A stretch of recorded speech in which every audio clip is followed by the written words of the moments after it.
Sosok Muksin, anak yang eksekusi ibu sendiri di masjid. Misbahul Munir 60 tahun mengungkap sosok anak kandungnya, Muksin 36 tahun, pasca menghabisi nyawa Siti Fatona 56 tahun yang tak lain ibu kandung pelaku. Masyarakat Kabupaten Muba pada Rabu tanggal 29 Maret tahun 2023 dihebohkan dengan peristiwa anak membunuh ibu kandungnya sendiri pada Selasa tanggal 28 Maret tahun 2023. Mirisnya, korban dieksekusi usai melaksanakan sholat tarawih di Masjid Baitur Rahman di Desa Letang, Kecamatan Babat Supat, Kabupaten Musi Banyuasin. Munir mengaku sangat tidak menduga anaknya bisa berbuat sekeji itu.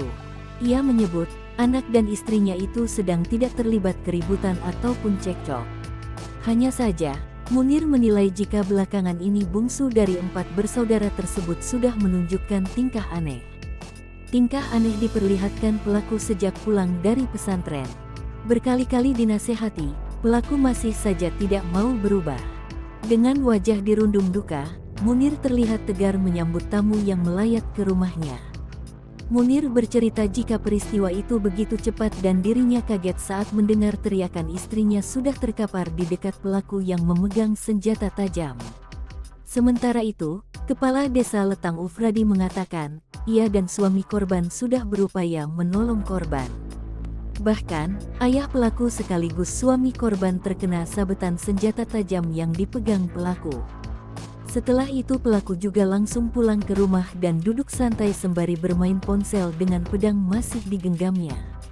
Kasat Reskrim AKP Dwi Rio SIK mengatakan, pada saat hendak diamankan pelaku tidak merespon panggilan dari petugas dan warga sehingga warga berinisiatif membuat kayu silang untuk membekuknya. Namun pelaku malah berontak dan melarikan diri menuju dapur. Saat menuju dapur pelaku bertemu anggota dan mencoba menusukkan pedang ke perut anggota. Namun ada tas yang melindungi sehingga anggota terpaksa mengambil tindakan tegas dan terukur dengan menembak kaki pelaku. Pada saat anggota hendak melompati badannya, pelaku kembali membacok kaki anggota. Dengan sangat terpaksa, polisi lantas melakukan tindakan tegas terukur. Pada saat diamankan di penjara, pelaku membenturkan kepalanya ke dinding dan akhirnya meninggal dunia setelah sampai ke rumah sakit. Mengenai motif, pelaku kesal dan sakit hati karena ada sebuah kitab yang dibakar oleh ayahnya.